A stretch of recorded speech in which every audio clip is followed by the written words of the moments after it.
26 de abril de 1986 a las 1:23 de la madrugada, un reactor nuclear explotó en un pueblo del que casi nadie había oído hablar, Chernóbil. Lo que pasó esa noche no solo mató a decenas de personas de forma inmediata, contaminó una región del tamaño de un país entero, y el gobierno soviético hizo todo lo posible para que el mundo nunca supiera la verdad. Hoy, casi 40 años después, todavía hay una información que la mayoría de personas desconoce. Quédate hasta el final porque esto no es solo una historia de un accidente, es una historia de cómo un imperio mintió para proteger su imagen. Para entender lo que pasó esa noche, primero hay que entender el lugar. Chernóbil es una central nuclear ubicada al norte de Ucrania, muy cerca de la frontera con Bielorrusia, construida en los años 70 como parte del ambicioso programa nuclear de la Unión Soviética. En ese momento, la URSS estaba construyendo decenas de plantas similares por todo su territorio, como parte de un plan para independizarse energéticamente y demostrar su poder tecnológico frente al occidente. A pocos kilómetros de la planta se construyó Pripyat, una ciudad completamente nueva, diseñada específicamente para los trabajadores de la central y sus familias. Fundada en 1970, Pripyat creció rápidamente hasta tener casi 50.000 habitantes, la mayoría jóvenes. La edad promedio de sus residentes era de apenas 26 años. Era considerada un modelo de vida soviética. Edificios modernos de varios pisos, amplias avenidas, parques bien cuidados, tiendas relativamente bien abastecidas para los estándares soviéticos de la época, y un parque de atracciones completamente nuevo que estaba programado para inaugurarse apenas unos días después de la tragedia. El 1 de mayo de 1986, ese parque, con su rueda de la fortuna, nunca llegará a abrir sus puertas al público. Para muchos soviéticos, conseguir un trabajo en la planta Chernóbil y en una vivienda en Pripyat era considerado un privilegio. Mejores salarios, mejores departamentos, mejor acceso a productos que escaseaban en otras partes del país. La planta en sí operaba con reactores tipo RBMK, un diseño puramente soviético y distinto a los reactores occidentales. Tenía una particularidad técnica que muy pocas personas conocían fuera del círculo de ingenieros nucleares. Era inestable en ciertas condiciones específicas de baja potencia. Un defecto de diseño que los propios científicos soviéticos conocían desde hace años, pero que jamás se hizo público ni se corrigió en todo el resto de las plantas RBMK del país. ¿Por qué no se corrigió? ¿Por qué en plena Guerra Fría la Unión Soviética necesitaba demostrar al mundo, y sobre todo a su propia población, que su tecnología nuclear era segura, moderna y superior a la de los Estados Unidos y sus aliados? Admitir fallas de diseño no era simplemente un problema técnico, era un problema político de primer orden. Reconocer un defecto en el sistema nuclear soviético equivalía a admitir una grieta en la narrativa de la superioridad que el régimen había construido durante mucho tiempo. Todo parecía perfecto en Pripyat esa primavera de 1986. Las familias planeaban ya sus salidas al nuevo parque de atracciones, los niños terminaban el año escolar, la vida seguía a su ritmo tranquilo de ciudad moderna soviética. Nadie imaginaba que en cuestión de días esa ciudad completa sería evacuada para siempre y se convertiría en uno de los lugares más famosos del mundo por las peores razones. Y ahora vamos al momento exacto de la explosión, lo que pasó esa madrugada del 26 de abril y cómo unos minutos de errores cambiaron la historia para siempre. Esa noche, el equipo del reactor número 4 estaba realizando una prueba de seguridad de rutina. Algo que se había hecho antes sin problemas es verificar qué pasaría con el suministro eléctrico si la planta perdía energía externa de forma repentina, un escenario de emergencia que necesitaban tener resuelto. Para realizar la prueba, los operarios desactivaron varios sistemas de seguridad automáticos, siguiendo un procedimiento que ya había sido aprobado previamente. Sin embargo, una combinación de decisiones bajo presión de tiempo, cambios de turnos, de personal en un momento crítico y las fallas del diseño del propio reactor que ya mencionamos antes provocaron que la potencia del núcleo comenzara a subir de forma descontrolada. En cuestión de segundos, la reacción se volvió imposible de frenar. Los operadores intentaron una parada de emergencia presionando el botón conocido como AZ5, diseñado justamente para detener el reactor de inmediato insertando las barras de control.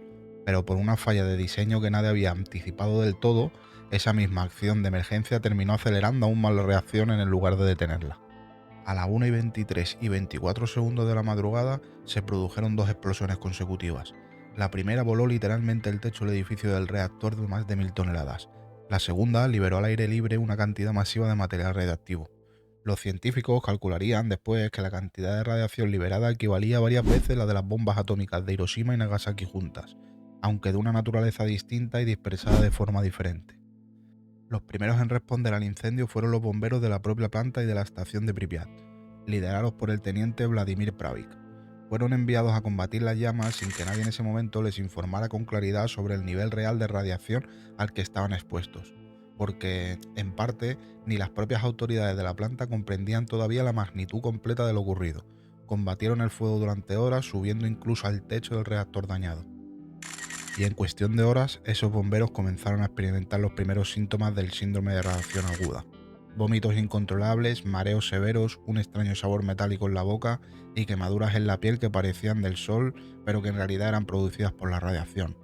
Fueron trasladados de emergencia a un hospital en Moscú especializado en ese tipo de casos. La mayoría de esos primeros bomberos, entre ellos el teniente Pravik, morirían en las semanas siguientes por la exposición recibida esa noche. Mientras tanto, a menos de 3 kilómetros de distancia, los 50.000 habitantes de Pripyat seguían durmiendo completamente ajenos a lo que estaba ocurriendo. Nadie les había dicho absolutamente nada. Aquí es donde empieza la parte que el gobierno soviético más quiso ocultar, el silencio que vino después. Durante más de 24 horas después de la explosión, el gobierno soviético no dijo absolutamente nada al mundo exterior, ni siquiera a la propia población de la zona afectada.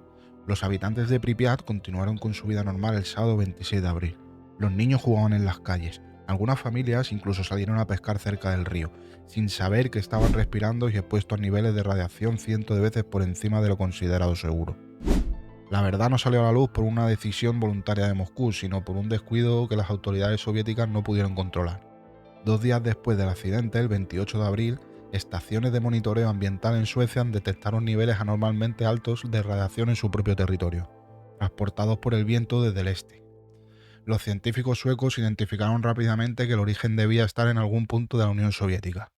Presionada por la evidencia científica internacional que ya era innegable, la URSS emitió un comunicado de apenas 20 segundos en el noticiero central de la noche del 28 de abril, informando de forma extremadamente vaga que había ocurrido un accidente en la central de Chernóbil y que estaban tomando medidas.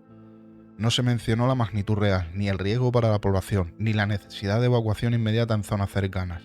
Y aquí viene uno de los momentos más difíciles de justificar de todo el encubrimiento. Mientras la evidencia radiactiva ya se detectaba en media Europa, las autoridades de Kiev, a apenas 100 kilómetros de la planta, decidieron seguir adelante con el tradicional desfile del 1 de mayo.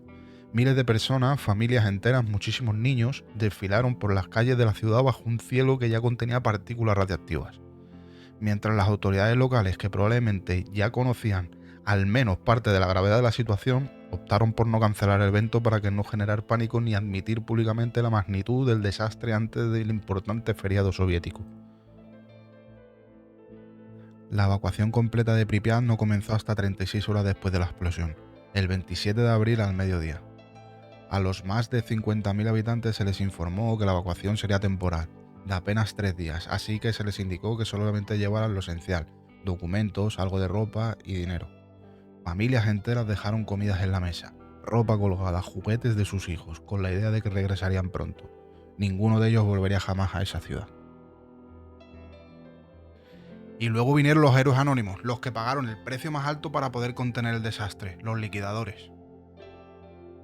Se les llamó liquidadores, un grupo estimado de entre 600 y 800.000 personas, bomberos, soldados del ejército soviético, mineros, ingenieros, médicos y trabajadores civiles de toda la URSS, movilizadas en los meses y años siguientes para contener el desastre y limpiar la zona contaminada. Algunos de ellos recibieron el apodo de biorobots, porque fueron enviados literalmente al techo del reactor dañado a palear a mano escombros altamente radiactivos, ya que los robots controlados a distancia que se intentaron usar primero fallaron por los niveles extremos de radiación que dañaban su electrónica. Cada biorobot podía permanecer en el techo entre 40 y 90 segundos como máximo antes de ser reemplazado por el siguiente, porque ese era el límite de tiempo que un cuerpo humano podía tolerar esa exposición sin sufrir daños letales inmediatos. Muchos de estos hombres, en su mayoría soldados jóvenes, no fueron informados con total claridad sobre los riesgos reales a los que se enfrentaban, y varios de ellos ni siquiera contaban con el equipo de protección adecuado más allá de unos trajes de plomo improvisados. Para contener la radiación de forma más permanente, se construyó apresuradamente una estructura de concreto y acero conocida como el sarcófago, que cubrió el reactor destruido. Fue construido en tiempo récord, bajo altísima presión y en condiciones extremadamente peligrosas para los trabajadores, y aunque logró contener buena parte de la radiación durante décadas, con el tiempo empezó a agrietarse, por lo que en 2016 se completó una segunda estructura mucho más grande y moderna para reemplazarla, financiada por una coalición internacional que debe durar al menos 100 años. La cifra oficial que el gobierno soviético reconoció fue de apenas 31 muertos directos relacionados con el accidente inicial. Sin embargo, organizaciones internacionales independientes, incluyendo estudios de la propia ONU y Greenpeace, han estimado que el número real de muertes relacionadas a largo plazo por distintos tipos de cáncer, enfermedades cardiovasculares y otras consecuencias derivadas de la exposición a la radiación entre liquidadores y la población cercana podría ascender a varios miles. Y según algunas estimaciones independientes más amplias, hasta decenas de miles de personas. Esa enorme discrepancia entre la cifra oficial y las estimaciones independientes es, para muchos historiadores y científicos, el encubrimiento más significativo y duradero de todos los que han rodeado el desastre de Chernóbil. Hoy, casi 40 años después, sigue existiendo una zona de exclusión de aproximadamente unos 30 kilómetros de radio alrededor de la planta, donde la residencia humana permanentemente continúa prohibida. Pripyat quedó literalmente congelada en el tiempo. Los edificios de departamentos con las ventanas rotas, las aulas de las escuelas con libros y cuadernos abandonados sobre los pupitres, y el parque de atracciones que nunca llegó a abrir con su rueda de la fortuna oxidada. Todo permanece prácticamente igual a como estaba en esa noche del 1986, convertido en uno de los lugares abandonados más fotografiados del planeta. A ver, Chernóbil no solo fue un accidente nuclear, fue la prueba de que un sistema político puede estar dispuesto a sacrificar la vida de miles de personas antes que admitir un error frente al mundo. Y lo más inquietante de esta historia no es solo lo que pasó esa noche del abril de 1986, es todo lo que pasó después. El silencio de más de 24 horas, el desfile que se realizó en Kiev con miles de familias expuestas, la evacuación tardía y unas cifras oficiales que probablemente nunca reflejaron la realidad completa de lo ocurrido. Hoy, Pripyat sigue ahí, congelada en el tiempo, como un monumento silencioso a lo que pasa cuando la verdad se sacrifica por la imagen y el orgullo de un sistema. Si te gustó este documental, ya sabes, suscríbete, dale like, coméntame, que cada semana traigo historias como esta. Verdad es que alguien intentó enterrar. Nos vemos en el próximo vídeo.